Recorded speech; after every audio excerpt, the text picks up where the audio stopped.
కర్ల రాజేష్ అనే ఒక దళిత తమ్ముడిని మరి ఈ ప్రభుత్వం కొన్ని అనుమానాలతో కొన్ని రాజకీయ కారణాలతో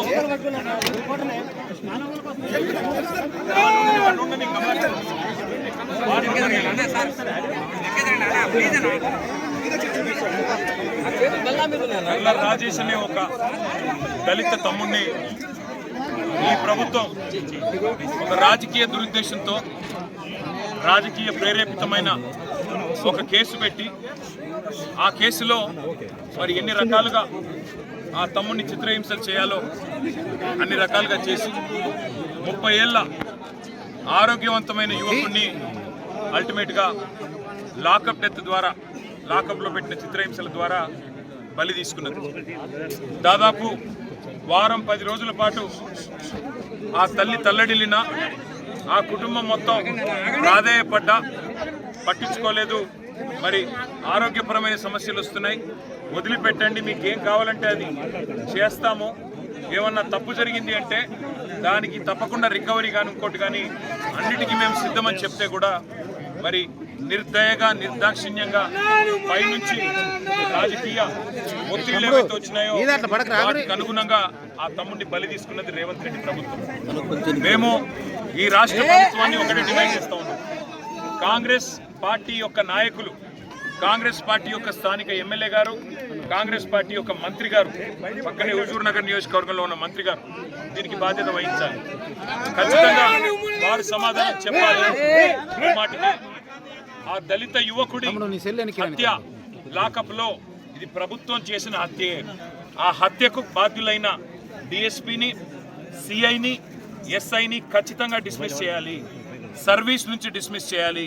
అట్లాగే ఆ ప్రభుత్వం తరపున గతంలో కేసీఆర్ గారి ప్రభుత్వం ఉన్నప్పుడు మరియమ్మ గారు అనే ఒక దళిత మరి మహిళ ఆనాడు అడ్డగూడూరు పోలీస్ స్టేషన్లో మన తుంగతుర్తి నియోజకవర్గంలో ఇట్లాగే జరగకూడని దురదృష్టకర సంఘటన జరిగితే ఆ కుటుంబానికి 35 లక్షల నష్టపరిహారం ఇచ్చి, కుటుంబంలో ఒకరికి ఉద్యోగం ఇచ్చి, ఇల్లు కట్టించి వారం రోజుల లోపలనే అధికారులను కూడా డిస్మిస్ చేసిన చరిత్ర కేసీఆర్ గారి ప్రభుత్వాన్ని.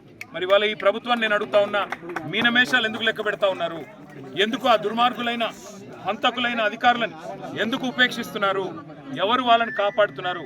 ఇంకా సిగ్గుచేటు, ఇక్కడ ఉన్న మంత్రి గారు ఈ డిఎస్పీ గారిని, ఇక్కడ ఉన్న డిఎస్పీ గారు ఎవరైతే బాధ్యుడో ఈ హత్యకి, ఆయనను తీసుకొని పోయి ట్రాన్స్ఫర్ చేయించి శ్రీధర్ రెడ్డి అనే అధికారిని ఆయన సివిల్ సప్లై శాఖలో పెట్టుకొని ఇవాళ ప్రమోషన్ ఇచ్చినట్టుగా వ్యవహారం చేస్తూ ఉన్నారు.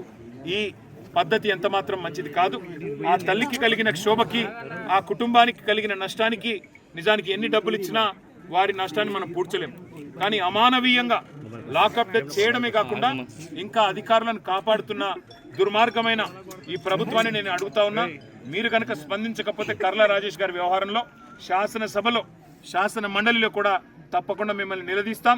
ఈ దళిత యువకుడి హత్య ఏదైతే మరి పోలీస్ స్టేషన్లో పోలీస్ కస్టడీలో జరిగిందో అవసరమైతే దీన్ని ఢిల్లీ స్థాయి దాకా కూడా తీసుకొని పోతాం.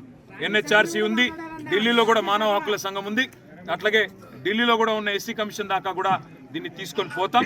మీరు గనక ఆ ముగ్గురు అధికారులు ఎవరైతే బాధ్యులో వారిని సర్వీస్ నుంచి డిస్మిస్ చేయకపోతే వదిలిపెట్టే సమస్య లేదనే మాట కూడా మళ్ళొకసారి ప్రభుత్వానికి హెచ్చరిస్తూ, మరి మా పార్టీ తరఫున కూడా ఆ కుటుంబానికి ఒక 5 లక్షల రూపాయలు